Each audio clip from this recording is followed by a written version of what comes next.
Be careful who you match with. 30 female. Okay, so this happened last night through this morning. I had to relocate for work. I'm far away from home, which is fine by me. All of my work projects were put on hold due to weather, so I've been stuck at home. I've only been here a couple of weeks, so I still don't know anybody. After watching Netflix all day yesterday, I decided to take an Uber out to a nearby bar to just have some social interaction going on around me. I met this guy through a dating app a few days ago, and we were talking about going out sometime at the end of the week. I figured it wouldn't hurt to invite him out. He agreed to meet me at the bar and did. We stayed there for maybe 3 hours. We weren't drunk or anything, but we ended up having a very nice evening. He is medical technician. He had pets. At one point he and I had gone abroad to the same location. We just hit it off. He seemed like the ideal date, so I invited him over to have a glass of wine. We drove over in his car. We skipped the wine,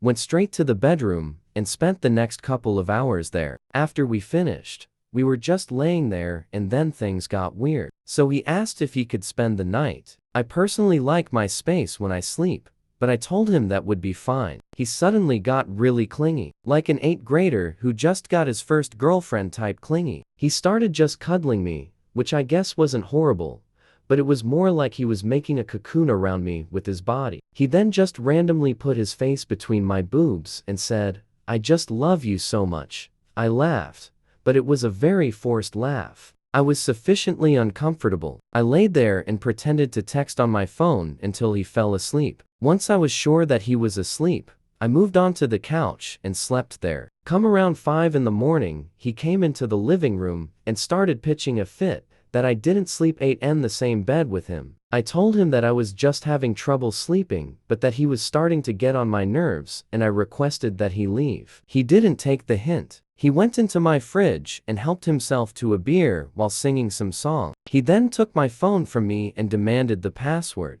Be careful who you match with. Part 2. He then took my phone from me and demanded the password so he could call a few of his buddies over. I can't make this up. I got up and yelled at him to get out. He just dropped my phone on the floor and gave me the death stare. My pet raccoon, yes, I have a raccoon, was getting scared. I got right up in his face and told him to leave or I would call the police. He flew into a fury saying that if I called the cops he was going to go to jail and more than likely be extradited to Colorado, not my current state. At this point I was scared because I realized that I had no clue who this guy really was. He went into the bedroom and started fumbling through my bras and underwear. I got my phone to call the police. I still have no clear idea why he was doing this other than mental instability. Anyways, he came out holding a pair of my panties and then rushed towards me and knocked the phone out of my hand. I grabbed my hunting knife from under the coffee table and slashed it at him, but it didn't hit him. He started crying and running away, like his reaction wasn't compatible with that of someone who is of sound mind.